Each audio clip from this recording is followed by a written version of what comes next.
Hi guys, welcome to S G collection. ಇವತ್ತು ನಾನ್ ತೋರಿಸ್ತಾ ಇದ್ದೀನಿ ನಿಮ್ಗೆ pure banana silk sari, natural fibre ಅಂದ್ರೆ ಆರ್ಗ್ಯಾನಿಕ್ ಸ್ಯಾರಿ ಇದೆಲ್ಲಾನು. ಅಂಡ್ ಇದನ್ನ ಮರ್ಷಿದಾಬಾದ್ ಸಿಲ್ಕ್ ಅಂತಾನು ಹೇಳ್ತೀವಿ. ಆರ್ಗ್ಯಾನಿಕ್ ಸ್ಯಾರಿ ಬರುತ್ತೆ. ಇದೆಲ್ಲಾನು ಬನಾನಾ ಸ್ಟೆಮ್ ಫೈಬರ್ ಇಂದ ಮಾಡಿರ್ತಾರೆ, ಬಾಳೆ ದಿಂಡಿ ನಾರಿನಿಂದ ಮಾಡಿರ್ತಾರೆ. ಲೈಟ್ ವೆಯ್ಟ್ ಆಗಿರುತ್ತೆ ಸ್ಯಾರಿ, ಹಾಗೆ ನಿಮ್ಗೆ ಕೂಲಿಂಗ್ ಎಫೆಕ್ಟ್ ಕೂಡ ಕೊಡುತ್ತೆ. ಸೊ ಡ್ರೇಪ್ ಮಾಡ್ಕೊಂಡಾಗ್ಲೂ ಅಷ್ಟೇ ಸಮ್ಮರ್ಗೆಲ್ಲ ಇದು ಪರ್ಫೆಕ್ಟ್ ಆಗಿರುತ್ತೆ. ಇದು ಬಂದು ನಿಮಗೆ ಪ್ಯೂರ್ ಬನಾನಾ ಸಿಲ್ಕ್ ಸ್ಯಾರಿ ಆಗಿರುತ್ತೆ. ಅಂಡ್ ಇದು ಮ್ಯಾನುಫ್ಯಾಕ್ಚರ್ ಆಗೋದು ಕೋಲ್ಕತ್ತಾದಲ್ಲಿ. ಬ್ಯೂಟಿಫುಲ್ ಕಾನ್ಸೆಪ್ಟ್ ಅಲ್ಲಿ ಮಾಡಿದ್ದಾರೆ. ಇದನ್ನ ತುಂಬಾನೇ ಹೊಸದಾಗಿದೆ ಈ ಡಿಸೈನ್. ಅಂಡ್ ಯಾರಿಗೆಲ್ಲ ನ್ಯಾಚುರಲ್ ಫೈಬರ್ ಅಂದ್ರೆ ಆರ್ಗ್ಯಾನಿಕ್ ಸ್ಯಾರಿ ಬೇಕು ಅಂತ ಕೇಳೋರ್ಗೆಲ್ರಿಗೂ ಖಂಡಿತವಾಗ್ಲೂ ಇದನ್ನ ನೀವು ಇಷ್ಟಪಡ್ತೀರಾ ಫಾರ್ ಶ್ಯೂರ್.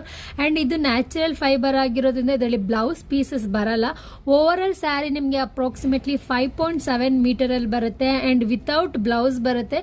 ನೀವು ಯಾವುದೇ ಕಾಂಟ್ರಾಸ್ಟ್ ಬ್ಲೌಸ್ ಮ್ಯಾಚ್ ಮಾಡಿ ಕೂಡ ಹಾಕೊಳ್ಬಹುದು. ಅಂಡ್ ಈ ಸ್ಯಾರಿ ಬಂದು ಲಿಮಿಟೆಡ್ ಸ್ಟಾಕ್ ಅಲ್ಲಿ ಇದೆ. ಈಗ ಆಲ್ರೆಡಿ ತೋರಿಸ್ತಾ ಇದ್ದೀನಿ. ಇದರಲ್ಲಿ ನಿಮ್ಗೆ ಯಾವ್ದಾದ್ರು ಇಷ್ಟ ಆದ್ರೆ take a screenshot and ನಮಗೆ DM ಮಾಡಿ. ಅಂಡ್ ಇದು ಹೊಸ ಕಾನ್ಸೆಪ್ಟ್ ಅಲ್ಲಿ ಟ್ರೈ ಮಾಡ್ತಿರೋದ್ರಿಂದ ಇದ್ರ ಪ್ರೈಸ್ ಬಂದು 1200 ರುಪೀಸ್ ಆಗಿರುತ್ತೆ. ಬಟ್ ಆಫರ್ ಅಲ್ಲಿ ನಾವು ಕೊಡ್ತಾ ಇದ್ದೀವಿ ಜಸ್ಟ್ ಓನ್ಲಿ ಫಾರ್ 850 ರುಪೀಸ್ ಸಿಗ್ತಾ ಇದೆ. ಹಾಗೆ ಈಸಿ ಮೇಂಟೈನ್ ಆಗಿರುತ್ತೆ. ಫಸ್ಟ್ ವಾಶ್ ಮಾತ್ರ ಡ್ರೈ ಕ್ಲೀನು, ಅದಾದ್ಮೇಲೆ ನೀವು ನಾರ್ಮಲ್ ಆಗಿ ಜಸ್ಟ್ ಡಿಪ್ ಅಂಡ್ ಡ್ರೈ ಕೂಡ ಯೂಸ್ ಮಾಡ್ಕೊಳ್ಬಹುದು. ಈ ಕಲರ್ಸ್ ಅಲ್ಲಿ ನಿಮ್ಗೆ ಯಾವ್ದಾದ್ರು ಇಷ್ಟ ಆದ್ರೆ take a screenshot and DM to WhatsApp number